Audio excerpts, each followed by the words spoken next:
যে ধর্মই যেভাবেই করি না কেন, যদি আদম সেজদাটা বাদ দিয়ে ধর্মের যে অংশটুকু থাকে সেই অংশটুকু দিয়ে যদি পরিত্রাণ পাওয়া যেত, তাহলে ইবলিসও সেইভাবে পরিত্রাণযোগ্য হয়ে যেত।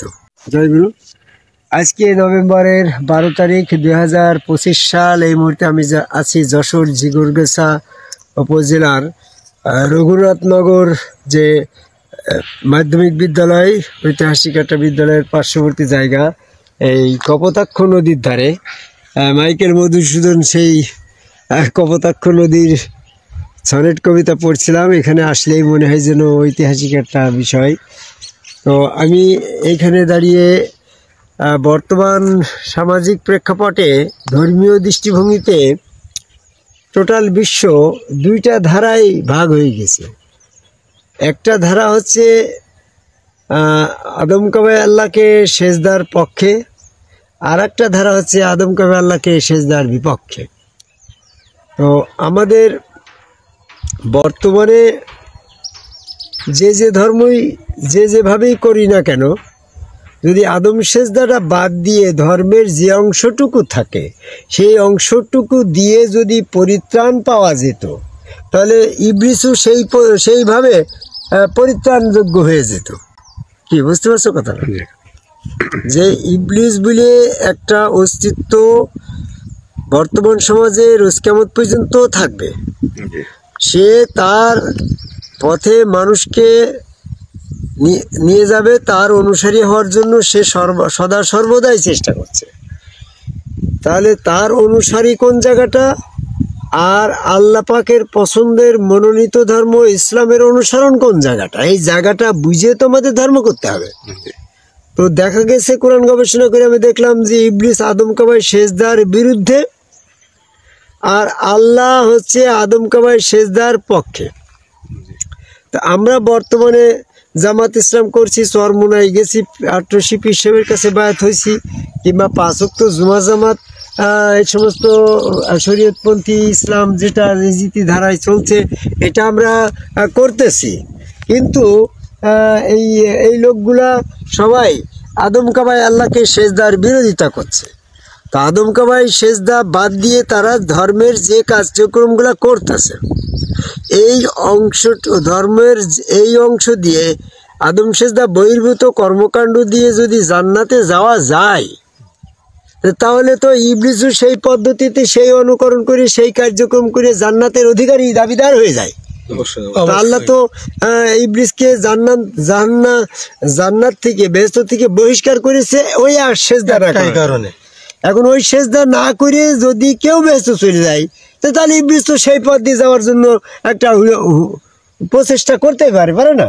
অবশ্যই। তো আল্লাহ পাকের কাছে দ্বিতীয় পথ যদি খোলা রাখে আল্লাহ, তাহলে সেই পথ দিয়ে ইবলিস যদি বেহেশতের ভিতরে চলে যায়, আর ইবলিস যেয়ে ওই ইংলিশে একটা কথা বলে না, চাটার আট ইউ, দাঁত খিসানি দেওয়া। বানর যেমন দাঁত খিসানি দেয়, তো ইবলিস বেহেশতের ভিতরে ওই পথ দিয়ে ঢুকে আল্লাহর সামনে একটা দাঁত খিসানি দেবে। কি দেবে? যে আল্লাহ তুমি বলে আমাকে বেহেশত ঢুকতে দেও না, এই যে আমি বেহেশতের ভিতরে ঢুকে পড়েছি আদম সেজদা বাদে। তখন তো আল্লাহ ইবলিসের কাছে প্রশ্নবিদ্ধ হবে, ইবলিসের কাছে একটু লজ্জিত হবে। এই জন্য আল্লাহ ইবলিসের কাছে প্রশ্নবিদ্ধ হবে না, লজ্জিত হবে না, ইবলিসের দাঁত খিসানো খাবে না। এই জন্য আদম সেজদা বাদে দ্বিতীয় কোনো পথ জান্নাতে যাওয়ার জন্য কারোর জন্য রাখে নাই। এটাই সত্য। কি বুঝতে পারছো না?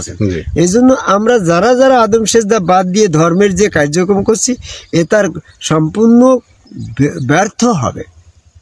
কারণ ওইটা যদি সার্থক হতো, তাহলে ইবলিসের এত লাখ বছর ইতিপূর্বে যত ইবাদত বন্দেগী করেছে ওইটা ব্যর্থ হতো না। একটা সেজদা না করে তার অতীত ধর্ম যখন সম্পূর্ণ ব্যর্থ হয়ে যাচ্ছে, ন্যায় বিচারের স্বার্থে ওই আদম সেজদা যারা না করবে তাদের সমস্ত তাবলিগ আলা, জামাত ইসলাম, চরমোনা, ফুরফুরা, মানিকগঞ্জ, আটুসি, হিজবুত তাহরির, হেফাজত ইসলাম, কাদিয়ানি, টুপি পাগড়ি, জুব্বা ধারা, মোচকাটা, এই সমস্ত ৫ ওয়াক্ত জুমা জামাতধারী, তাহাজ্জুদ পড়নেওয়ালা, তোমার তারাবি পড়নেওয়ালা, এই মসজিদে সালাতের সাথে জামাতের সাথে সালাত আদায় করা, আজান দিয়ে দৌড় দিয়ে মসজিদে যাওয়া বলো, আর ঈদের নামাজে শরীক হওয়া বলে, সমস্ত কোন কোনো কাজে আসবে না যদি তুমি আদম সেজদা বিরোধিতা করো। এরা সব আদম সেজদা বিরোধী, এরা কাফের। এদের দল পরিত্যাগ করে আদম কাবায় আল্লাহকে সেজদার মাধ্যমে আল্লাহর কাছে আত্মসমর্পণ, আত্মিকভাবে সবাই আমরা আল্লাহর কাছে আত্মসমর্পণ করছি। কিন্তু যখনই মানব স্রোতে, রসুল স্রোতে আল্লাহ বিশ্বাস করে আদম কাবায় সেজদা করতে হচ্ছে, ওর ভিতরে আল্লাহ, আবার আত্মিকভাবে সমস্ত জায়গায় আল্লাহ, ওটাও তো আল্লাহ। তা আমরা আল্লাহর বাইরে তো যাচ্ছি না। কিন্তু আল্লাহ পাকের সেজদার প্রক্রিয়া হচ্ছে আদম কাবায় সেজদা করতে হবে। সেজদা তোমার আল্লাহকেই করছো, কিন্তু আদম কাবায় না করলে সৃষ্টির মাঝে স্রষ্টা আছে, সেই স্রষ্টাকে সেজদা করতে হবে। তো এই জন্য আল্লাহ পাক তার প্রতিনিধি আদম তৈরি করে বললো ওয়াজুদুল আদামা, আদমকে সেজদা করো, আদম কাবায় সেজদা করো। তার মানে আদম কে না, আদম তো ব্যক্তি, ব্যক্তি তো সেজদা যোগ্য না, ব্যক্তির দিকে আল্লাহকে। কারণ ওই জায়গাটা না গেলে তো তুমি প্রকৃতপক্ষে সবাই আল্লাহর কাছে আত্মসমর্পণ করছে। প্রকৃতপক্ষে আল্লাহর কাছে আত্মসমর্পণকারী কে হবে, সেটা তার প্রতিনিধির কাছে আত্মসমর্পণ করাটা পরীক্ষা করার জন্যই কিন্তু এই আদম সেজদা। তাই আমি সর্বসাকুল্যে বলতে চাচ্ছি, আপনারা যারা আদম সেজদা বিরোধী বাদ দিয়ে অন্য কাজে সময় ব্যয় করছেন, আল্লাহ সূরা কাফের 105 নম্বর আয়াতে বলছে যে যদিও তারা মনে করে যে আমরা ভালো কাজই করছি, কিন্তু তাদের কর্মফল বিনষ্ট হবে ওই আল্লাহ পাকের আয়াত আরজুদুলি আদামা, আদম সেজদার আয়াত অস্বীকার করার কারণে। আদম সেজদা করার পরে ওই স্রোতে আল্লাহর দর্শন সাক্ষাৎ হবে, এটা অস্বীকার করার কারণে তাদের হাসরের দিন, রোজ কিয়ামতের দিন কোনো ওজনের ব্যবস্থাই করাবে না। এটা তো আল্লাহ সতর্ক করে জানিয়ে দিলে সূরা কাফের 105 নম্বর আয়াতে। কেন তাহলে আমরা আবার এই আদম সেজদা বাদ দিয়ে আল্লাহ পাকের গুরু রূপে রসুল স্রোতে আল্লাহ পাকের দর্শন বাদ দিয়ে ওই সমস্ত কর্মে লিপ্ত আছি, যে সমস্ত কর্মগুলাই আমার নষ্ট হয়ে যাবে। তা আমি সর্বসাকুল্যে যেটা বলতে চাচ্ছি, এই এই কপোতাক্ষ নদীর ধারে দাঁড়িয়ে ঐতিহাসিক প্রাঙ্গণে আদম সেজদা বাদ দিলে ধর্মের যে অংশটুকু থাকে সেই অংশটুকু দিয়ে পরিত্রাণ পাওয়া যাচ্ছে না। যদি আমি সেই অংশ দিয়ে আপনি পরিত্রাণ পেয়ে যান, তো শয়তানও পরিত্রাণের দাবিদার হয়ে যায়। আল্লাহ ন্যায় বিচারের স্বার্থে সেটা করবে না, আল্লাহ ন্যায় বিচার ছাড়বে না। সূরা আরাফের 29 নম্বর আয়াত। কাজেই আল্লাহকে ন্যায় বিচারক রাখতে হবে। ইবলিসকেও আল্লাহ বেহেশত দেবে না, ন্যায় বিচারও ছাড়বে না। এই জন্য যারা যারা আদম সেজদা করবে না তাদের কেউ জান্নাতে যেতে পারবে না। এই জন্য আমাদের 3 ফর্মুলা, যে আদম কাবায় সেজদা যারা করে নাই তাদেরকে যদি বেহেশত দেয় তাহলে ইবলিস বেহেশত চলে যাবে, আর ইবলিসকে যদি বেহেশত না দেয় তাহলে ন্যায় বিচার থাকবে না। তাহলে তো ইবলিসকেও বেহেশত দেবে না, ন্যায় বিচারও ছাড়বে না। বাধ্য হয়ে যারা যারা আদম কাবায় সেজদা না করবে তাদের ইবলিসের স্বার্থে, ন্যায় বিচারের স্বার্থে সবাইকে দোজখে দিতে হবে। এটাই হচ্ছে একটা বিধান। আল্লাহ পাকের এই বিধানের কোনো পরিবর্তন নেই। লা তাবদিলা সুন্নাতাল্লাহ, আল্লাহর নিয়মের কোনো পরিবর্তন নেই।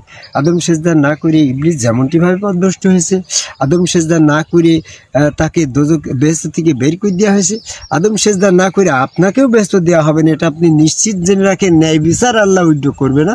তাই আদম কাবায় সেজদাকারী একজন সমগ্র রাসূলের কাছে বায়াত গ্রহণ করে সেখানে সেজদা ভক্তি, এটাই সিরাতুল মুস্তাকিম, এটাই আল্লাহর কাছে আত্মসমর্পণ একমাত্র পথ। সেই পথে আসার আহ্বান করে আমার কথা শেষ করে, জয় গুরু।